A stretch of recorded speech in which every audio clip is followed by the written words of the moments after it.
Welcome to the world's biggest small group, where this time we're tackling the subject of fear. And I think most of us have some sort of fear in our life. Maybe you're afraid of spiders, so you're arachnophobic. Maybe you are afraid of commitment, so you're gammophobic. Or you might possibly be acrophobic, which is the fear of heights, which I don't think I have or didn't have until I hung my legs off the side of a building. And now apparently I'm not only acrophobic, but I'm also basophobic, because that is the fear of falling. So with that, maybe I'll hang my legs inside for the rest of this world's biggest small group. Okay, this feels a little better.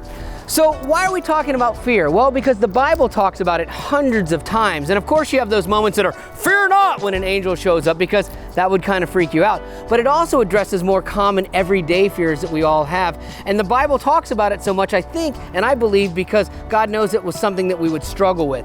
So one of the things we like to do on the show is find spiritual lessons from unlikely sources, like this one from rapper 50 Cent. Check out his take on fear and worry while I get off this roof. Either pray or worry. Don't do both. Either pray or worry. Or worry. Don't do both. Like, if you're going to sit there and that's really good. Say a prayer and then worry about it, now how does God feel about you? He knows you sitting there worrying. All right, so what is 50? And you have to say 50. 50 Cent trying to teach us when he says you can't worry and pray. I think what he's saying is that, if you give something to God, you've got to give it to him completely. You can't hang on to it or keep taking it back, because that's where worry and anxiety come in. Now, the part about, what does God think of you? I don't think it changes God's opinion of us at all when we mess up. I believe that God, hurts for us when we fear, because he knows he's in control. He knows he has this, and he knows there's a better plan, and he just wants us to lean into that a little bit. So that's 50 Cent's take on fear. But what does the Bible tell us about fear? Well, in Isaiah 41:10, it's pretty clear. The Bible says, "Don't be afraid, I am with you. Don't be discouraged, for I am your God. I will strengthen you and help you." What's important in this verse? There's peace in that. You're not alone. He's going to strengthen and help you. You're not going through any of these fears or the things that cause you worry or anxiety alone.